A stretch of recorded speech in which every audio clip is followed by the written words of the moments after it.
Last week, I took a look at the poor guys, the ones making less than $1 million this year and paying off big time. Now, let's flip that around.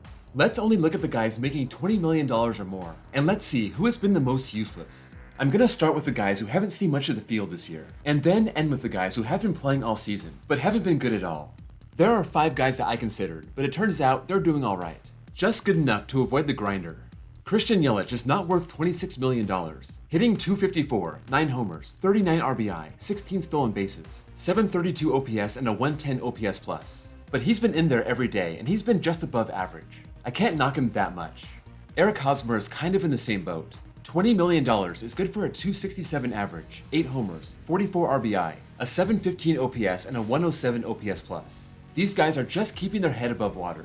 On the pitching side, Marcus Stroman has been getting better and better after his horrible start.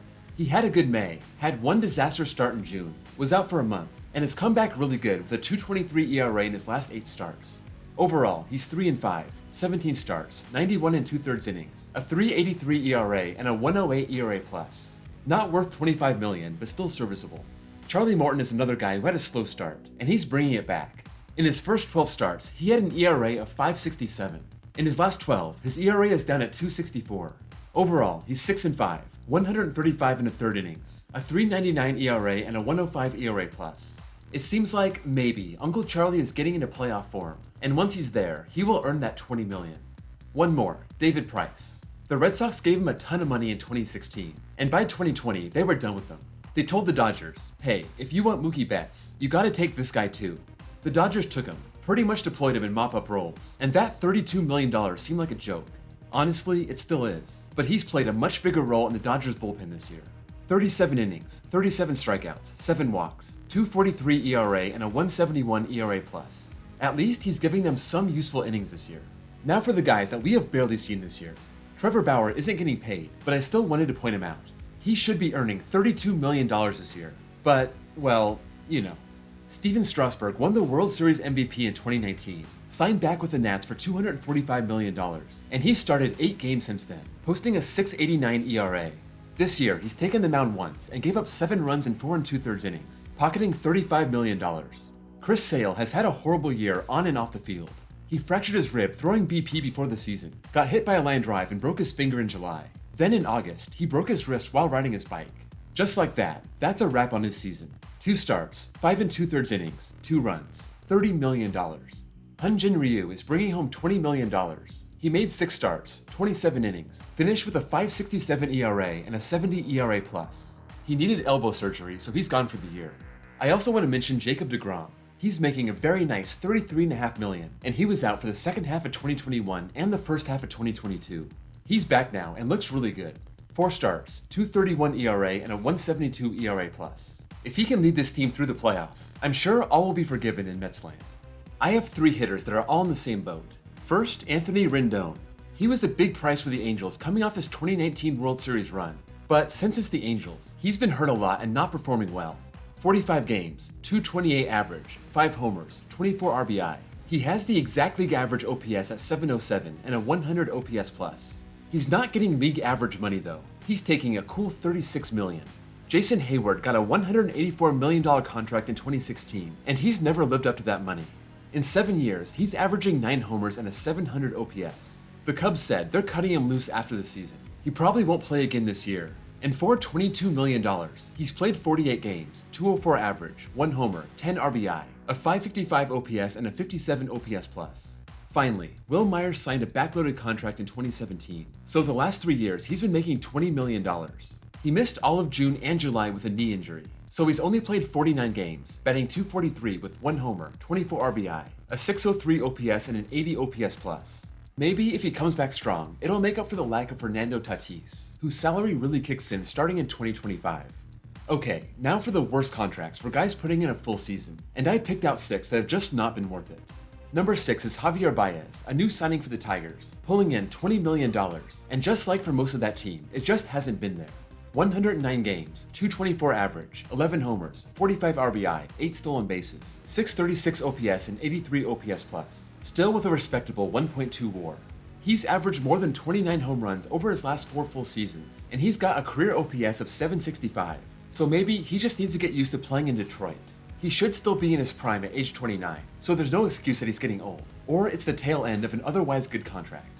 He still has 5 more years left on his $140 million deal. Number 5 is Nick Castellanos, another new signing, this time for the Phillies, also making $20 million this year. This guy just rakes. Since 2017, he's got 124 homers and an OPS of 857. The Phillies got him for 5 years, $100 million, and so far, not so great. 123 games, 268 average, 12 homers, 59 RBI, 707 OPS, and a 97 OPS plus. His negative 1.7 defensive WAR brings his overall WAR down to negative 0.6. So even though he's an average offensive player this year, his overall value is still in the red. Number 4 is Miguel Cabrera, the complete opposite of the last two guys. He signed his big 8-year extension way back in 2016, $240 million and $32 million this year. By 2016, his best years were behind him. That year, he still had a great season with 38 homers and a 956 OPS, but he's never even gone over 16 homers since then. Since his contract started, he has a 771 OPS and a 109 OPS plus. This year, at age 39, he's played 98 games, hitting 260, 4 homers, 37 RBI, 632 OPS and an 85 OPS plus, negative 1 WAR. I think we all understand the situation here. The Tigers had to give him a contract through age 40 in order to get him during his good years. Still, that production does not match his $32 million salary. Number 3 is Joey Votto. He got a 10-year, $225 million deal in 2014, and it makes sense. He was just coming off a 5-season stretch where his OPS was averaging 979. This contract has been active entirely in his 30s, and he's still been really good with an average 897 OPS, including an amazing 2017 season where he hit 36 homers, drove in 100, had a 454 on base and a 1032 OPS, finishing second in MVP voting. This year has been rough. 91 games, 205 average, 11 homers, 41 RBI, 689 OPS and 86 OPS plus, also posting a negative WAR. He played in the Field of Dreams game, but right after, he went down for the season to have surgery on his rotator cuff. That could explain his performance this year, not worth the $25 million. Number 2 is Madison Bumgarner. How could the Giants not re-sign this guy after the 2019 season? In parts of 11 seasons, he had a 3.13 ERA, finished top 10 in Cy Young voting 4 years in a row, and he was absolutely money in the playoffs. Well, the guy turned 30, went to Arizona, signed an $85 million contract for 5 years, and he hasn't been good. In 3 years, he has 60 starts, and he's 14-27 with a 4.85 ERA. This year has actually been his best at 4.53 and an ERA plus of 90. For $23 million, I'm sure Arizona wanted more. Number 1 is Patrick Corbin, and this one isn't even close. He's one of the worst pitchers in baseball, and he's making $23 million. He was really solid with Arizona from 2012 to 2018, his last year being his best. 3.15 ERA, 200 innings, making the All-Star team and a top 5 Cy Young finish.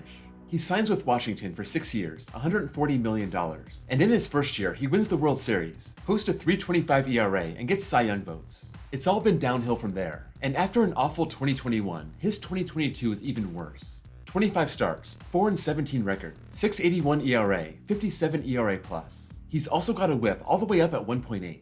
That's bad for anyone, but for a guy making $23 million, that stings. That's a wrap on this video. If you have any thoughts on these players, let me know in the comments below. And before you leave, if you can drop this video a like, I'd appreciate it. Also, give me a sub if you're new here and want to see more content just like this. Thank you all for watching, and I'll see you all next time.